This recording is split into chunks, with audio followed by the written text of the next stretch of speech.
Hi, it's Nick from UK Gardening. It's now the middle of March and the snowdrops have actually just finished flowering. You can see all the flowers have actually faded here. You might get the odd seed head here, so you can actually take those off and dry them out.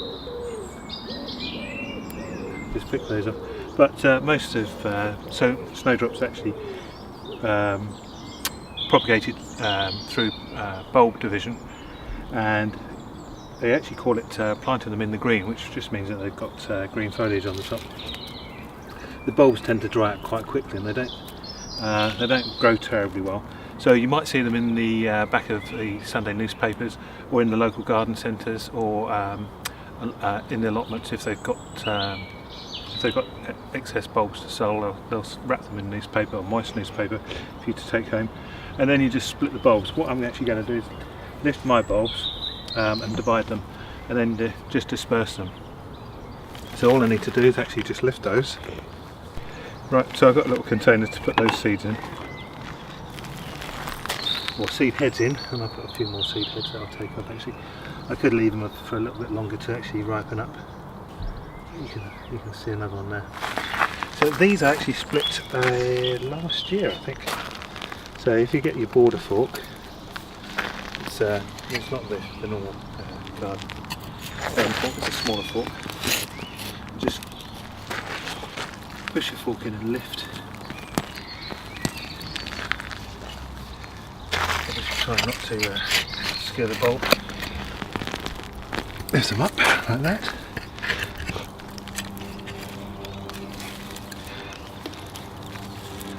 And then what I might do actually is use a hand fork and just knock some of this soil off. They like rich damp soil. As you can see, this is fairly heavy. We're actually on sand here, so there's not a lot of stones in my soil, but I have to add quite a lot of quite a lot of compost to actually get it to hold the moisture. Right, and now I'm just going to dig. You can see there's quite a few roots in my border here. It's from the Japanese flowering quince I've got. So, right. Now, what I'm going to do is carefully tease these apart. And in here, try not to damage the bulbs. These will have the parent bulb. No, it's not a parent bulb, but a big parent bulb in here. There are lots of separate little bulbs. So we'll have that one. And you can see each leaf will have a bulb on the end of it.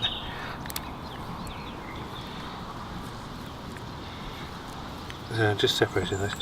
As I say, if you get these from a garden centre or from a nursery or out of the Sunday supplements, they'll actually come probably with a lot of soil knocked off. So separate those. Now what I want to do is actually, I'll replant some here, and they really want to be about 6 inches apart. That's actually one bulb. So I'll just reach my trowel. Right, I'm actually just going to plant some of these back here now. You want to just put them about 6 inches apart. You can actually, at this stage, you can enrich the soil, you can put more compost on it, because the bulbs, obviously, the better the compost, the better and the bigger they'll grow. The reason I forgot to mention, the reason you're actually lifting them is actually when they do become more congested, they tend to reduce their flowering. So it's very good, always good to separate them. So dig a hole about 4 or 5 inches.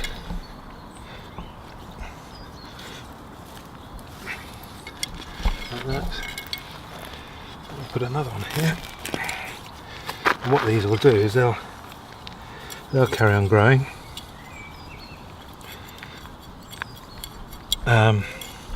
Eventually dying down in about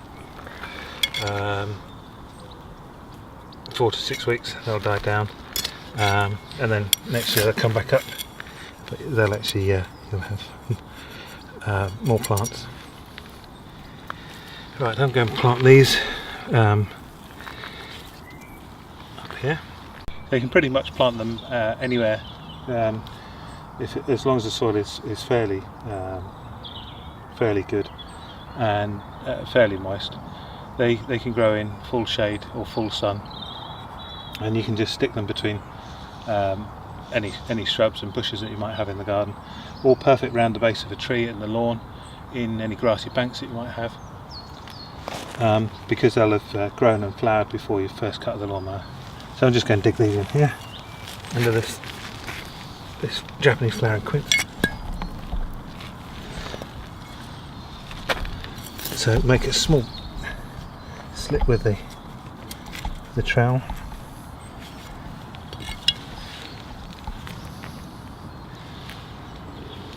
Actually going in around these primulas.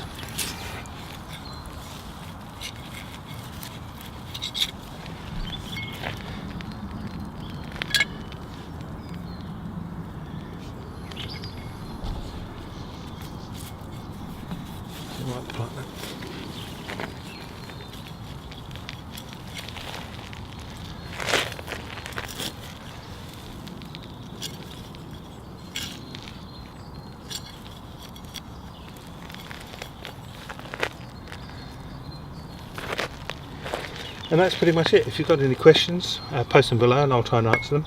Thanks very much for your time. Cheers. Bye.